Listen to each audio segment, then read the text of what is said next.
Hey, what's going on, everybody? Welcome back to another episode of Dr. Movie, the only podcast that I know of around here local in Amish country that's on wheels. So yeah, I'm tearing my way through Amish country this morning on my way to work and wanted to share another episode with you. And it's, again, full moon Christmas. Why I'm doing this to myself, I don't know. Seemed like a good idea at the time, but I don't know. It's becoming a bit of punishment. With that being said, this episode, we are talking about Shadowzone. Yeah. It's another one of those that, you know, you saw the artwork and you're like, okay, you got this mongoloid, reptilian-looking creature with a lab jacket on the cover, looks like he's either disappearing or something like that, right? Well, just a disclaimer, you don't see anything like that in this movie. Well, maybe you see something like it, but you don't see what's on the cover, that's for sure. At all. At all. At all. You don't frighten me at all. That's for my Miami Connection fans out there. Yeah, so 1990, the beginning of the downfall of the horror movie genre. Even though this is not really horror, it's considered sci-fi. It's barely even that. So, you know, let's talk about our cast for a minute. You got some pretty heavy hitters in this one that give you some credibility. It blows my mind how, you know, Charles Band can get these people rounded up to be in his movies. Well, this is a production. It's not necessarily his movie. But, you know, these are people that are, you know, not dead and gone, not hanging on the last moment. I mean, you got James Hong in here, who in 1990, I mean, I don't know, he was still doing quite a bit of stuff. So, you know, David Lopan from Big Trouble in Little China is one of our scientists in this movie, or the doctor. You've got Louise Fletcher in this. Now, this is a bit of a stretch just because, you know, everybody knows her as Nurse Ratched from One Flew Over the Cuckoo's Nest. I mean, that's her big contribution to the film world, which she is great at, by the way. And she's pretty much the same character in this one, too. The other one I'm going to bring up is Miguel A. Nuez Jr., who was in Return of the Living Dead. So, that's pretty much your heavy hitters that are in this movie. Wow, the cast credits on here says Linda Carter, but I don't remember her being in the movie. But anyways, maybe she is. She's definitely not the naked chick in it, I can tell you that. But, anyways, not a good movie. I'll just come right out and say it. This will probably be a pretty short review because there's not a lot really to talk about. It, you know, if you took Alien and downscaled it and made it more of a humanoid thing, it's almost like Life Force and Alien kind of mixed. That's kind of what you're getting here. It's there's a lot of not seeing stuff, right? So these doctors are working on this project called Shadowzone, bringing in creatures from the other side. But they're in human form, or they absorb humans. Who knows? They got a lot of volunteers. And this guy from the military is there to check up on it because it is a military project. And they're in this isolated area. It's a lot like... It reminded me a lot of where Day of the Dead happens, right? Remember the salt mines? Kind of reminds me of that to a certain degree. But a lot of technology there. They've even got the big sleepers that they put the people in to put them in like a deep sleep state for all this. And apparently they can crank up these airwaves, bow waves. I don't know. Really wasn't paying that much attention at this point because I was like, oh, okay, I've seen this before. they crank up the waves, and it creates these passageways to happen into these people. So they got, like I said, these naked people laying out in these booths. They could at least put some, some bottoms on them or something. But, and it's gratuitous on both ends, right? Literally. You got male and female sitting here with nothing but a shower cap on.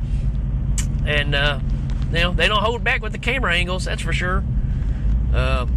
And the military guy wants them to run the test on the male and see what happens. Well, they run the test, and there's a pretty decent bladder effect that happens here on the guy's face, even though he never really wakes up. But it's like he's coming out of the trance or whatever. But you start seeing the veins and stuff start popping up on the face. It looks pretty good, Have to give him that.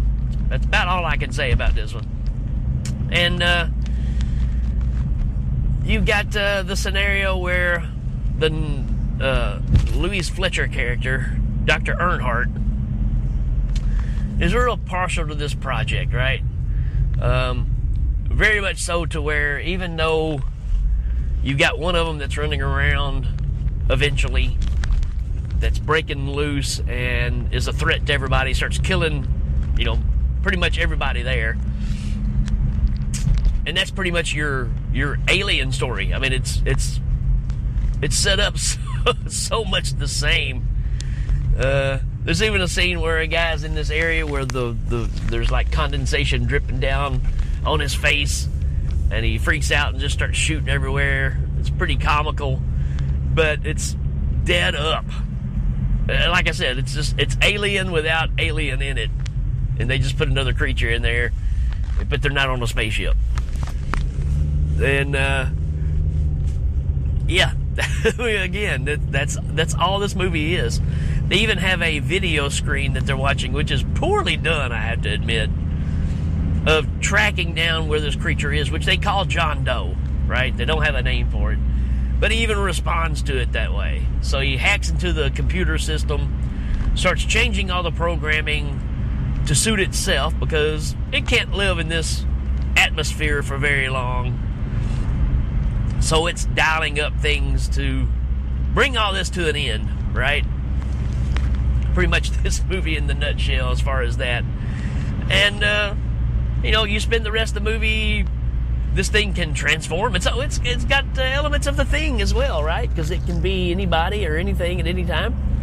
I like to say, if this movie is anything, it's a story about a girl and her monkey. Now, let me rephrase that. Get your mind out of the gutter. There's a girl and a pet monkey who's one of the scientists. She's there. She's got this monkey that she takes everywhere. I think his name is Bingo. And, that's all fine and dandy. But there's one point where she's looking for her monkey because it's gone. Again, get your mind out of the gutter. And she finds him, but when she gets him, it's not him, right? So it would be cool if you saw some like transformation things like the Thing, but now you're not going to get that here. This is more of a we're not going to really show you anything type movie, right? So you just have to use your imagination, which I'm going to say is probably better than what they're going to put on the screen, because when you do get to finally see John Doe when he reveals himself, I don't know, man. It's like they made him out of glue sticks. It's not very effective at all. It's like a poor man's version of trying to create the David Cronenberg Fly, but you found a couple of tennis balls or whatever that you painted up as eyeballs and took candle wax and some glue sticks and just, I don't know, made something. Kind of has a melty effect, but he's very, the Fly creature-like, as far as kind of humped over and, looks very fragile, but has a lot of strength. That kind of idea. But there is this thing called the Shadowzone, which I was going through the whole movie going, this thing's called Shadowzone and it has nothing to do with anything. But apparently this whole project is called Shadowzone because they do have a black hole type scenario where there's a a wall that you can pass through to get to whatever's on the other side, right? Nurse Ratched, well, not Nurse Ratched, but Dr. Earnhardt finds this out. And again, she's partial to this project, and when they're talking about trying to kill off John Doe, she doesn't want it to happen because he's the perfect specimen. He's smarter than any regular human and can, be way steps ahead of you in the process. So she's just enthralled by the genius of this, being, even though all it wants to do is kill you and get out of there, right?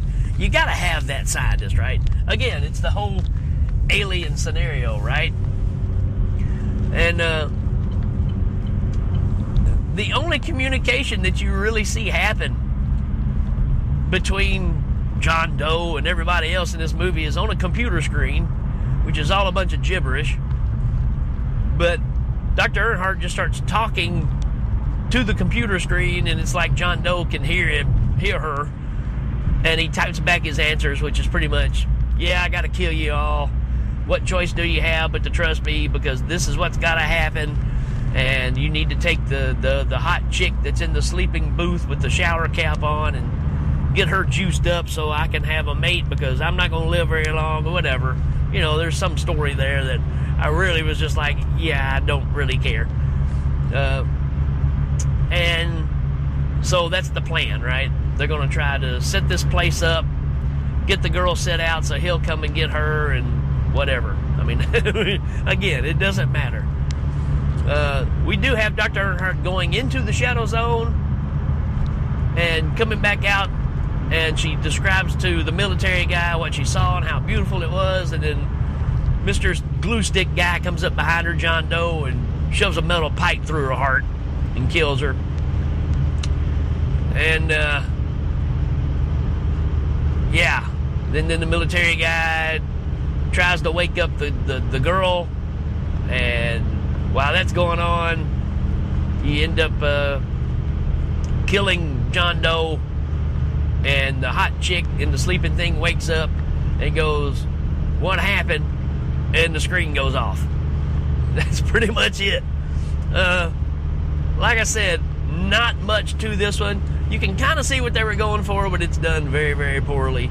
Again, I know it's full moon.